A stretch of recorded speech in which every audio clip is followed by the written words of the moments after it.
Hai, selamat pagi Kak Edi, Kak Rose, Pak Madi, Pagi, dan Bu Lia. apa kabar? Nah, maka sekarang saya mau kasih kesaksian ya Ya, tentang kebaikan Tuhan.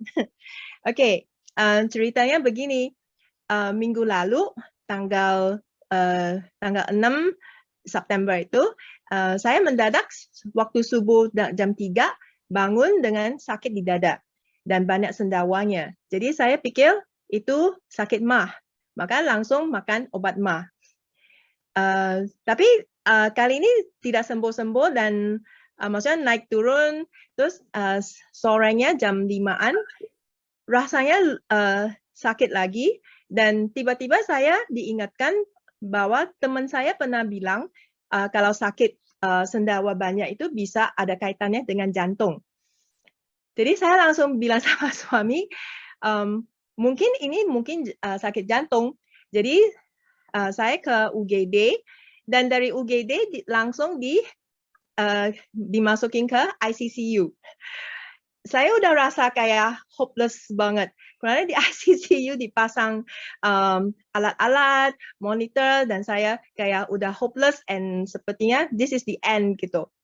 Nah, besoknya hari kedua, dokter ketemu saya dan bilang, ini serangan jantung dan saya harus dikateter dan pasang ring kalau butuh.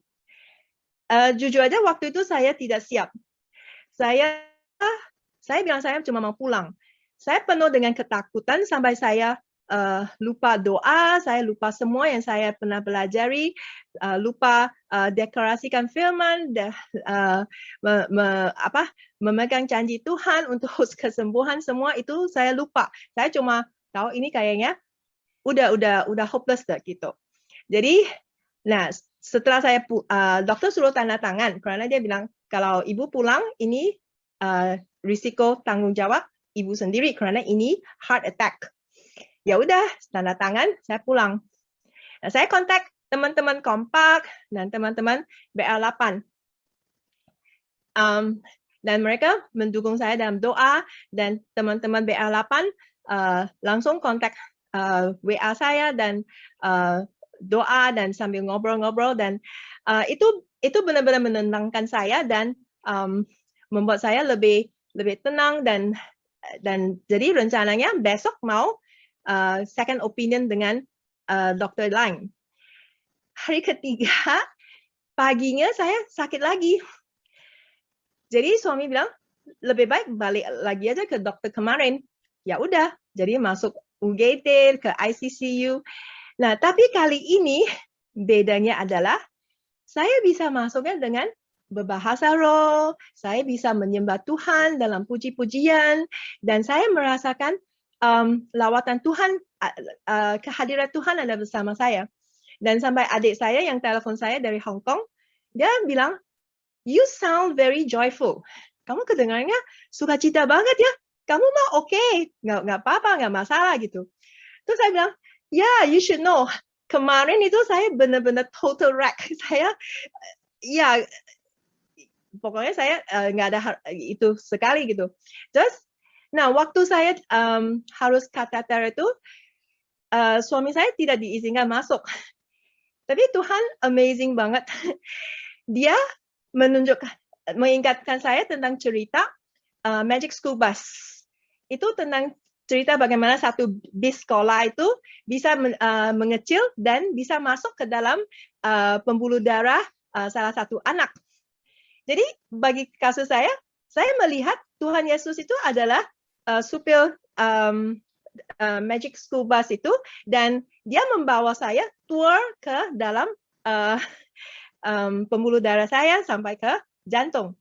Dan saya juga melihat Tuhan Yesus membawa saya terbang keliling dunia dan bermain-main di satu taman yang cantik banget, penuh dengan bunga-bunga yang indah sekali dan sambil juga main air di satu air terjun yang luas banget gitu. Nah, itu benar-benar saat yang indah sekali dengan Tuhan. Tiba-tiba kedengaran suara dokter bilang, sudah selesai. Terus lihatnya ternyata pembuluh darah saya ada penyumbatan udah 99%. Jadi hidup saya benar kayak tinggal sehelai rambut gitu. Jadi harus dipasang ring. Malam itu di ICCU karena sudah dipasang ring. Saya jurnal di jurnal saya itu saya cuma bisa bilang terima kasih Bapak memberi saya kesempatan untuk hidup lagi, to give me a second life gitu. So it's like walaupun selama ini saya hidupnya egois, saya nggak mau melayani Tuhan dengan banyak alasan, tapi Tuhan memberi saya kesempatan untuk new life, untuk second life lagi itu. So di jurnal saya tulisnya terima kasih Tuhan untuk hidup yang baru ini. Yang lama sudah berlalu, yang baru sudah datang. Bapak pimpin saya lebih dalam lagi mengasihi Engkau ya Tuhan. Dan I dedicate myself to worship you, Lord. Lead me and I will obey to do what you want me to do. Sekian kesaksian saya. Dan saya cuma mau tambahin bahwa waktu saya lewati ini, saya sangat bersyukur ada teman-teman kompak dan teman-teman di BL8 yang mendukung saya dalam doa. Sekian, terima kasih untuk waktunya. Wow, aduh bagus. Kita semua sungguh terberkati ya sama kesaksiannya Ibu Kim. Thank you so much for sharing your life with us. Walaupun bahasa Indonesianya juga terbata-bata, tapi we got your heart. Kita kayak berasa banget how, thank you banget untuk kesaksiannya. Tadi ada beberapa statement dari Ibu Kim yang kayak kena banget gitu ya, kayak pas Ibu Kim ngomong tentang Magic School Bus, I think kayak in a way it's funny, tapi kayak disitulah dimana kayak Ibu bener-bener ngalamin kalau Roh Kudus itu bawa dan kayak ngalamin gimana Tuhan baik ketika mau dikaterisasi, terus kayak bisa tenang dan kayak nggak mikirin nih Magic School Bus, terus kayak main-main di taman.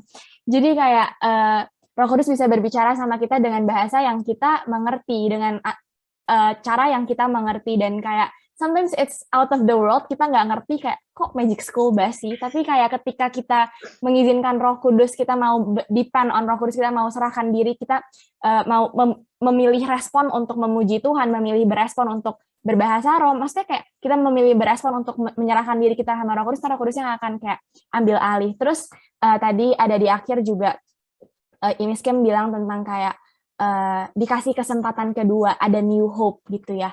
Dan aku cuma mau tekanin lagi untuk semua Bapak Ibu yang ada di room ini, semuanya mungkin ada Bapak Ibu yang ngerasa udah hopeless, yang ngerasa udah nggak ada harapan kehidupannya. Tapi